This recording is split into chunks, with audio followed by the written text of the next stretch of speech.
Hey everybody, TacticAngel here, back on the PlayStation 5 to take a look at another premium ship in World of Warships Legends. This time we'll be reviewing the Tier 5 American premium battleship, USS West Virginia. For this review, I'll start with some history, move into analysis, discuss commanders, run down the stats with you, and then we'll finish off with some gameplay. If you do want to skip around it all though, you should see some time codes down in the description. In 1919, the United States began building a series of dreadnoughts that was significant for a couple of reasons. The first, and less interesting, was that the class was initially intended to comprise of 4 ships: the USS Colorado, Maryland, Washington, and finally the subject of our video today, USS West Virginia. This was notable because stretching all the way back to the Connecticut class, a pre-dreadnought battleship which a lot of people might not even recognize as a battleship today, the resource-starved United States Navy ordered every battleship class between the Connecticut and Colorados in pairs, with only the New Mexicos deviating from this rule, being built with 1 extra ship. The second, and perhaps more interesting bit, was that the Colorados would be the first set of battleships built by the United States with 16-inch guns, with the last 5 classes, the New Yorks, Nevadas, Pennsylvanias, New Mexicos, and Tennessees, all having sported 14-inch guns. All 4 of the Colorados were laid down between 1919 and 1920, but only one was commissioned into service by the time the Washington Naval Treaty was signed. That was the Maryland, which leads to this class occasionally being referred to as the Maryland class. The remaining ships were at least launched, but one of these ships would need to be disposed of under the Articles of the Treaty, and for either political reasons or because the New York Shipbuilding Company that were building the Colorado and the Washington were building at a much slower pace, the Washington was chosen as the ship to be sacrificed so that, of course, humanity would never have to deal with another major naval war. USS West Virginia was thus laid down in April 1920, was launched in November 1921, and commissioned into service in December of 1923. She was the second of 3 ships that would bear the name USS West Virginia. And though it wasn't known at the time, she would be the last of the American battleships built with 2-gun turrets and the last standard class battleship to be completed in history. For the next 18 years, she saw regular service and refit. The most interesting events of the West Virginia's interwar service included an incident where the ship's telegraph room was denied power for a period of time, resulting in the ship having no rudder control. Though the crew attempted to maneuver with engines, the West Virginia would run aground as a result, though thankfully suffering minimal damage. Also, she was a regular participant in the annual Fleet Problems, a sort of scrimmage war game where the US Navy played against itself and used these learnings to try to develop naval warfare doctrines. Also, she did function as the flagship for the US fleet for a time. On December 7th, 1941, the West Virginia was part of Battleship Row, tied up alongside Tennessee, when the Japanese launched their surprise attack. She was hit a total of 7 times on the port side by torpedoes, thankfully due to the quick thinking of its crew, largely attributed to Lieutenant Commander John S. Harper. Careful counter-flooding and damage control efforts would allow the ship to lean into its mooring and not capsize like the Oklahoma had. Similar to other ships in the fleet, she'd lose a significant portion of her crew, 106 men in total, including the captain of the ship, Mervyn S. Bennion, who was mortally wounded early in the attack, but who nevertheless directed the ship's defense until he succumbed to his wounds. He would later earn the Medal of Honor for his service. Thanks to the effort of her crew, though, the West Virginia did settle upright, and in May of 1942, she was patched up, pumped dry, and would begin repairs at Pearl. After this, she would travel to Puget Sound, Washington for repair and further upgrades. This is where you would see additional torpedo protection installed and a total rework of her superstructure. The refit would eliminate her cage lattice masts and even her exhaust trunked into a single funnel. So the version of the ship that you see in game is actually before this modification. This is a bit more obvious when you look at the photos of the ship after her refit and see the additional torpedo protection added similar to the California, which would ultimately widen her beam to 114 feet. This wouldn't be completed until July 1944, when she returned to service, by then happy to greet the Japanese Navy that was already clearly engaged in a war that it could not win. Her first duties, following her refit in the Pacific, included shore bombardment in the Philippines to assist the landings of the 6th Army, but she would get an opportunity for some vengeance at the Battle of Leyte Gulf. Now, this battle is generally broken down into 4 distinct areas. The West Virginia was at the southern side of the conflict under the command of Rear Admiral Ohlendorf, alongside several other slow Standard class battleships. This actually included fellow Pearl Harbor survivors, the Tennessee, Pennsylvania, Maryland, and California, plus the Mississippi for good measure. For anyone keeping track, this is a battle line that included 48 14-inch guns plus 16 additional 16-inch guns. Knowing that there was only one way in and out of the Surigao Strait, Ohlendorf had arranged his battleships to form a line that would cross the T of an oncoming Japanese force, a force which included the battleships Yamashiro and Fuso, as well as the cruiser Mogami. Fuso was quickly disabled by mass torpedo attacks, but her sister ship continued to sail towards the American line of battleships. The Weavy, as she was called, detected the Yamashiro sailing into her range and opened fire. She scored a hit with her first salvo, and eventually the other survivors, all of those ships except Pennsylvania, also singled out the lone remaining battleship. Yamashiro was hit at least a dozen times, and she was also hit by 6 torpedoes, so there was no escape for the damaged Japanese battleship. In a curious twist of fate, though, there is one other connection to West Virginia and this event. In this, the last significant battleship versus battleship engagement in history, the final torpedoes that struck the Yamashiro before she capsized were fired by a Fletcher-class destroyer named USS Benyon. Yes, the ship named in honor of the USS West Virginia's slain captain at Pearl Harbor. Mogami, likewise, was also lost in this engagement due to a combination of cruiser fire, running into one of her own destroyers, and the explosion of her torpedo armaments. Following this battle, West Virginia retired for a time to repair some damaged propellers aboard USS Artisan, a floating dry dock, which is just a crazy cool thing that actually exists. Then it was right back to the Philippines because there was still plenty of danger there. Her primary tasks here remained shore bombardment, though she did shoot down some inbound kamikaze attacks and lent her considerable anti-aircraft firepower to protecting other ships. She was present at the Battle of Iwo Jima, where she dumped all of her munitions into the Japanese fortifications there, left, and came back to shoot some more. Her next shore bombardment duty was at Okinawa. It was at this area that the West Virginia was struck by a single kamikaze attack. The plane struck the West Virginia just forward of her number 2 firing director, killing 4 and wounding 7. The attack could have been considerably worse, though, had the bomb the plane had been carrying actually detonated. While at Okinawa, the Japanese Navy launched Operation Tengo, the last gasp suicide mission centered around battleship Yamato. West Virginia was one of several ships that lined up to meet her. Ultimately, it's probably fortunate that Yamato succumbed to attack from air before any sort of surface engagement, though. She remained in the area until the end of the war and was present at the signing of the Instrument of Surrender in Tokyo Bay. Like other battleships, she participated in Operation Magic Carpet, ferrying troops back home after the war, and at that point the aged warship was laid up in January 1946. She would remain there for 13 years until 1959, when she was sold for scrap.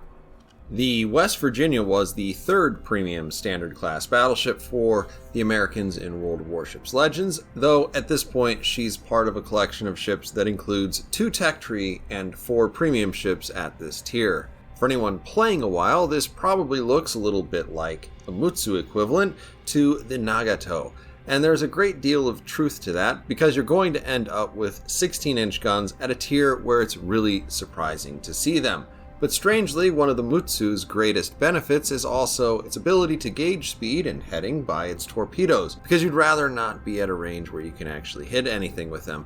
But the Mutsu has World War I era contact detonators, meaning that she gets a lot of penetrations, but very rarely a citadel. That is not the case for the West Virginia. The American battleship has standard detonators, meaning you're both a lot more likely to score citadels with them, and even more likely to score a ton of over-penetrations. Depending on what you're shooting at, one is going to be more useful than the other, but in both cases, you are really guaranteed that you'll be equipped with arguably too much firepower, while also enjoying the occasionally frustrating experience of only having 8 guns, and not exactly exceptional dispersion. Comparisons with other American battleships are definitely still workable, because they share a lot of major features, mainly that they are all slow.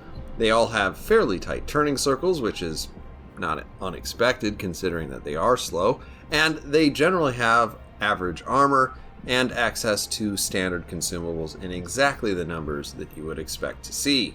Where the Arizona may have some marginal advantages to its apparent toughness, as well as at least a reputation for being relatively accurate as a ship, something that it pays for with lower damage per minute, the California has the best damage per minute and clearly the best anti-aircraft suite, but the accuracy of her main guns is often called into question. What I will call the Idaho is basically the middle ground between the Arizona and California in terms of both AA and main battery performance.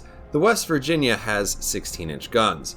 This has 2 major advantages. First of all is that it ignores slightly more armor of enemy ships, and even at range, large shells seem to quite reliably penetrate just about anything they hit. If you do score a citadel, the Weavy hits about 20% harder per shell. This tends to mean that you can delete ships a little harder in the West Virginia if you do actually manage to land those shells. You do pay for this ability by basically a collection of all of the weaknesses other Tier 5 American battleships come with, plus low damage per minute, poor AA, and a main battery that can often troll you. Some of this is just perception, I think, because it's not super obvious whether or not the dispersion or sigma of the guns that you have on the ship are all that much different, but every volley is just putting out 8 shells rather than 10 or 12, so if 4 or 5 of them go pretty squirrely, it's a lot more noticeable and a lot more disappointing. The commander situation on the West Virginia is going to be pretty similar to other American standard class battleships, and the short story is if you have a commander that you like to use on the Colorado, then you should probably just use him on this, because the choice isn't really all that different. You're probably more likely to pick William Sims. He is going to offer you the best chance to hit most accurately, most often, and at the longest ranges. With the West Virginia in particular, this probably is especially attractive as an option considering the limited number of guns that the West Virginia has, and how every miss tends to feel that much more disappointing. The issue with Sims is really mostly that your decisions here to make your guns reach even further, hit even harder, or more accurate is going to have some pretty considerable effects on your maneuverability, which is already pretty terrible. The other battleship commander is, of course, Willis Lee. Now, he might be my personal favorite, but it's not for doing a lot of damage so much as being able to hang in there for a long time due to improved protection against fire. Without the improved heal that the Colorado enjoys and pretty suspect accuracy characteristics, I mostly did not run this build, and I definitely would not recommend running this ship as a secondary battleship because it's mostly just not possible. Finally, though George Dewey is a personal favorite of mine in many other ships for very different reasons, I really think his usefulness in a battleship is likely pretty limited. The one trick that he could exploit here is to get a sea detectability down around 12 kilometers, but the issue in doing that is that the average Tier 4 battleship averages a full kilometer advantage in terms of better detection range than your average Tier 5 battleship, so you're throwing a lot of investment behind something where you're starting basically behind the 8 ball. And that's in a ship that's probably a little too slow to effectively play a stealth battleship, at least more than once per game. As for stats, what you're going to see on screen are basically base statistics, except for concealment, which includes the camo that comes with the ship.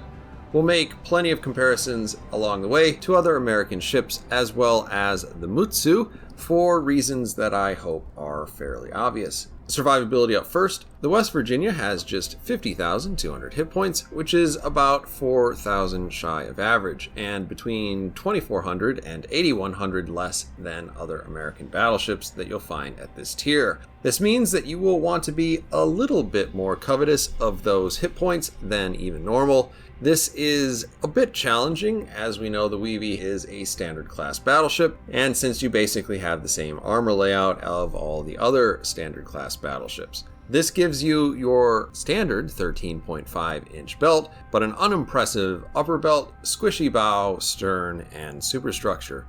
There's nothing remarkable about her citadel protection, and like other American battleships, you can't bow tank most of the other battleships that you will face. For torpedo protection, you have a very surprising and beefy 37%, which kind of makes me think that they used the World of Warships Blitz post-refit model when putting in this number. But in any case, this is good, and should you ever want to be hit by a torpedo, the WEV shrugs off a good deal of that damage. As we look into main battery, the performance that you have in the West Virginia is really very comparable to the Mutsu. You have 8 16-inch guns of 406 millimeters mounted in 4 turrets. The Mutsu enjoys a trivial advantage of having 410 millimeter guns. Where they differ is that the Mutsu has a better range, being able to shoot 400 meters further to the statistical average of 15.8 kilometer range. The West Virginia is going to need to get just a little bit closer in order to engage, since she has one of the lowest range main batteries at tier 5 with just 15.4. The WEV enjoys a trivial 2-second turret rotation advantage over the Mutsu, but overall this is fairly fast for a tier 5 battleship. Your 36% fire chance is high, actually 6 points higher than the Mutsu, but you shouldn't throw too much HE out there unless you know that you're most likely to be shooting at targets that you can't possibly citadel, namely destroyers, because they don't have a citadel, or absurdly lightly armored ships like the Emile Bertin or something like that. In terms of AP performance, you do have a pretty strong 12,400 damage per shell, but because you have below average number of guns and an average reload, you do end up with a little bit less than average damage per minute. This isn't really surprising though, since most ships that have absurdly large gun calibers at their particular tier tend to have fairly low DPM, and that's mostly to offset how hard they're going to dunk on other people's terrible armor. Should you find yourself in close quarters, the collection of secondary guns that you have here is basically exactly what you would expect to find on the Arizona, which is to say that you're fairly average as a secondary ship, and unsurprisingly, this should not be your focus. As we come to AA, I would probably say that the West Virginia is pretty not exactly impressive. Some of this may depend on your opinion of how well Wargaming rates the stat, because this is a mixture of range and damage per second, but she is also the third lowest damage per second in terms of overall AA. Though her long range picking up at 4.2 is not exactly that impressive, there are a lot of ships, including the Tennessee, that have lower ranges. So long and short of it, you shouldn't buy this ship for its AA. I don't think that would be your draw anyway, nor should you worry too much about it if you're somebody playing a carrier, for better or worse. In maneuverability, you have the standard 21 knots of speed of an American standard class battleship. At this tier, that's only about 3.5 knots slower than average, but you have a better than average 607 meter turning circle. Not bad, but most American ships do turn a bit faster even at this slow speed. Then we have the normal 13.7 second rudder shift. This makes dodging in this ship, like most American battleships, something of a late 90s slow motion festival, though it can prove to be reasonably effective if done correctly. In terms of concealment, I have no idea how this is possible, but the WEV is tied for best concealment from air and sea at the tier with the Prinz Eitel Friedrich. You still probably can't build this ship for stealth though, considering how much more stealthier tier 4 battleships are and cruisers are in general to you, but it's surprising. Since you're firing absurdly oversized guns, it's probably not that surprising that you have the second worst concealment when firing from smoke behind the Mutsu, which strangely loses out to you by 600 meters. Not that it will ever matter. And let's see how quickly I can get through consumables. This is a standard class battleship. You have normal damage control. You get a normal heal, which is only notable because the Colorado has a better heal by 33% than this. Then you come to your last slot. I have a feeling that most of you are probably going to want to hit something, and that is why I would probably run the spotter aircraft. My second place choice is the fighter for seeing over smoke and islands for longer periods of time, and of course for carrier defense.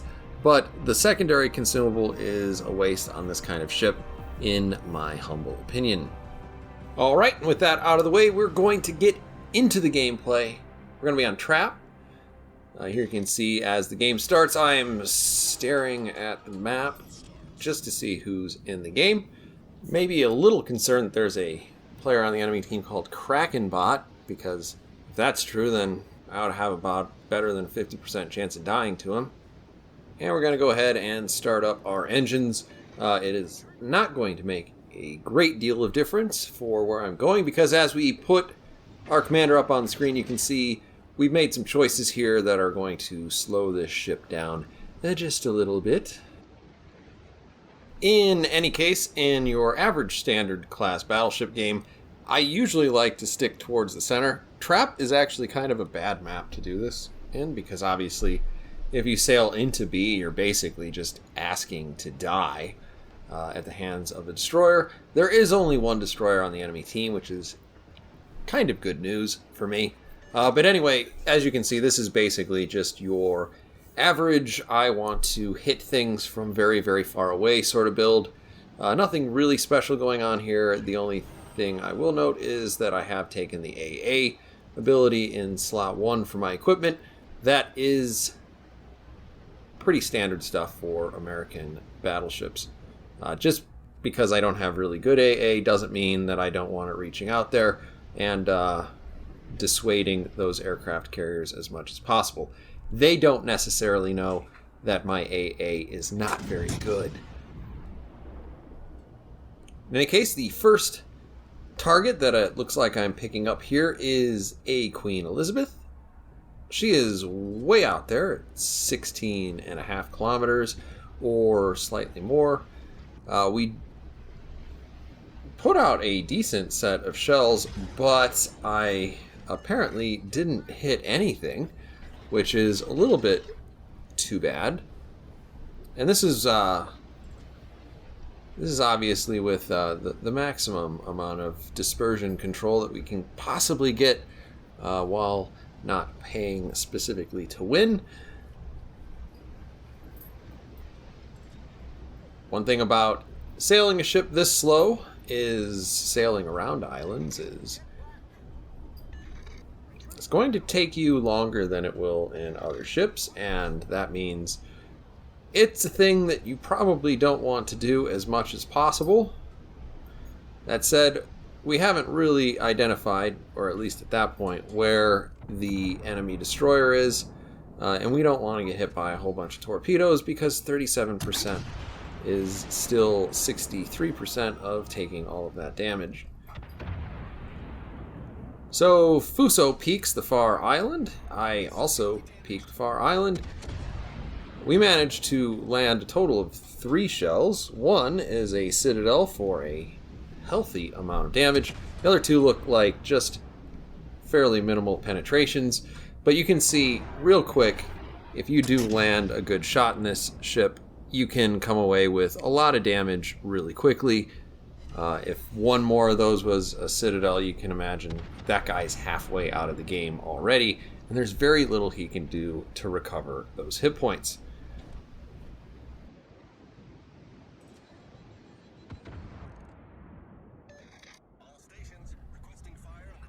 Looking at that Pensacola, Pensacola is kind of an interesting target to shoot at. It is really easy to citadel in some ships, and in other ships, maybe like the ship that we're in, it's not.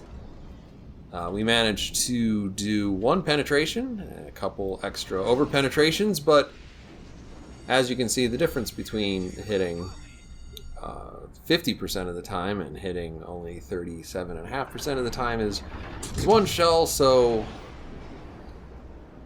this is really, in spite of the amount of accuracy that I'm trying to demonstrate here, also kind of showing you the not accuracy.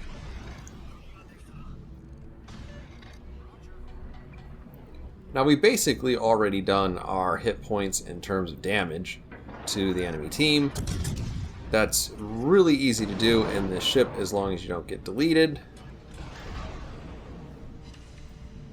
There you can see I used the shell follow view, which is available on preset 1 and 2, just to see if I hadn't completely wasted the island. If I did manage to get any of those shells over, probably could have watched those in, but I didn't. Now we're behind another island. The further away that you go from the middle of the map, the less likely you are to be able to respond to anything. But as you can see, we appear to have quite a few people over here willing to fight us. New Mexico enters the match. And at this point, I think I am considering myself a little too far out of position. So we're turning out, and we'll probably end up turning around here in a second, waiting for our guns to reload. This sort of angle will present a reasonable amount of deflection from my belt. Looks like the Queen Elizabeth is probably speeding up there at the end. We do lose track of her and somehow manage only to hit once.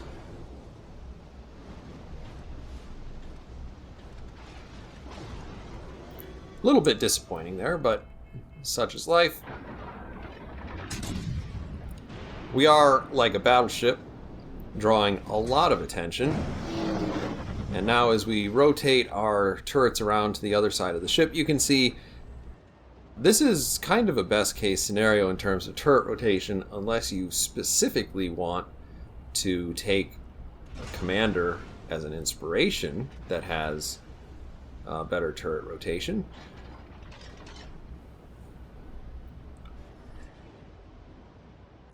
Sadly, gyrating drill bits is keeping my ship well below 20 knots, and the fact that I'm not exactly aggressively driving around over here has a little something to do with that.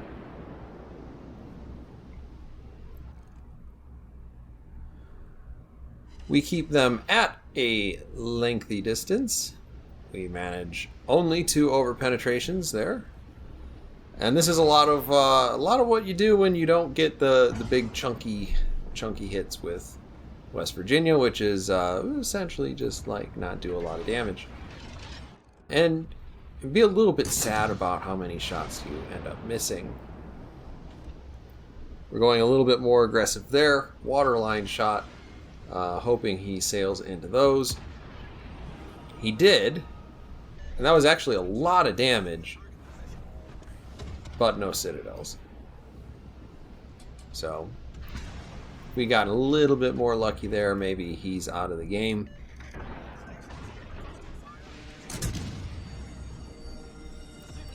Now I got one of our sort of half-sisters in standard class ship design, the New Mexico. At the very least, they're easy to hit, and we chunk him for a decent amount of damage. Once again, not running away with anything in terms of critical damage.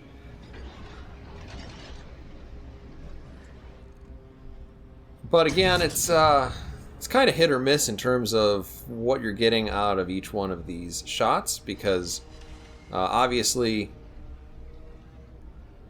even standard penetrations do a pretty good bit of damage, and as long as you're not taking too much damage too quickly, we've stayed in this for quite a bit of time, and we're not even all that tough.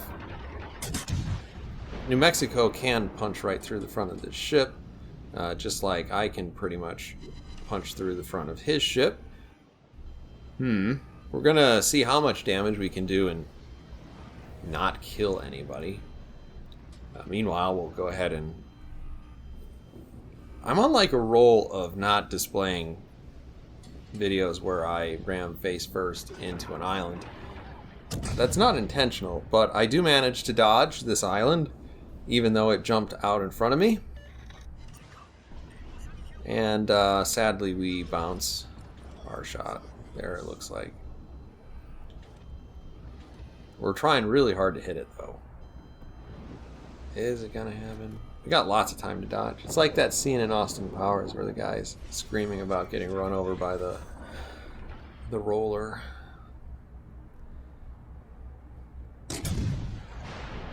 But we swing ourselves out. Now we don't have any more shots on those two ships behind that particular island. Maybe this was the one time I really should have gone over there, but it's not exactly as though I'm not keeping my guns in the game. We've got lots of stuff to shoot at all the time. Pretty good grouping there, but you can see how easy it is to actually miss things with just 4 guns. We shoot our other 4 guns and a similar scenario occurs.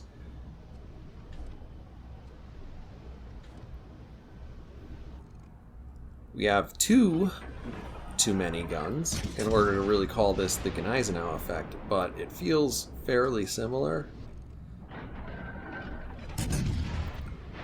There's some decent damage. Walk away with 8,000, and with our next shot we bounce.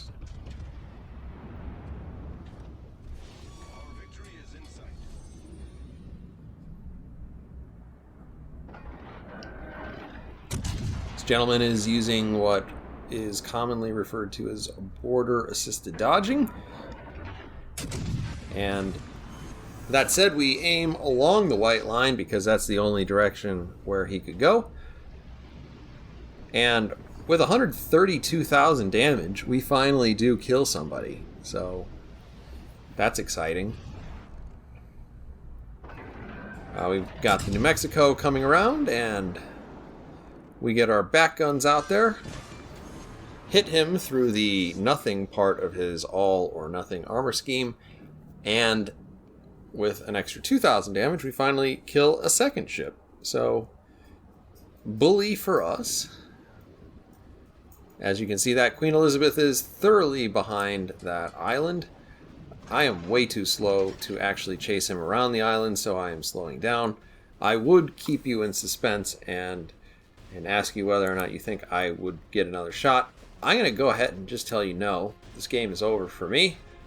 So we'll go into my final thoughts in terms of the West Virginia. So first of all, this isn't really my favorite type of ship to play, but even I can kind of appreciate the occasional hilarity of landing 2 or 3 good citadels against a ship that just barely has enough hit points to take that to begin with. This particular replay didn't really show that off very well, but you can see even when you're hitting people normally, you can do a lot of damage as long as you don't die. And I think the people who are really going to get into the West Virginia are those that are there for just that sort of thing. They can obviously still have good games without just deleting different ships. I think that the history of this ship is pretty great, and she has actually a really nice set of camo in game. Though I will mention this is actually a scheme of camo that she did in fact wear during her career. It is not what she would have looked like in this particular configuration. This would have been for her post refit, how she was painted up in 1944. Still, I'm glad to see it in game. It's not a big deal if it's not, perfect. I will be interested to see if we see the post refit version of this ship at some point, but this ship looks great. If you like a hard-hitting ship like the Mutsu, then maybe you would get a little bit more out of this versus other battleships, as long as you don't mind the leisurely pace of American low-tier battleships. In any case, those are my thoughts. Let me know what you think down in the comments. Thank you, everyone, for watching, and as always, I'll see you on the next one.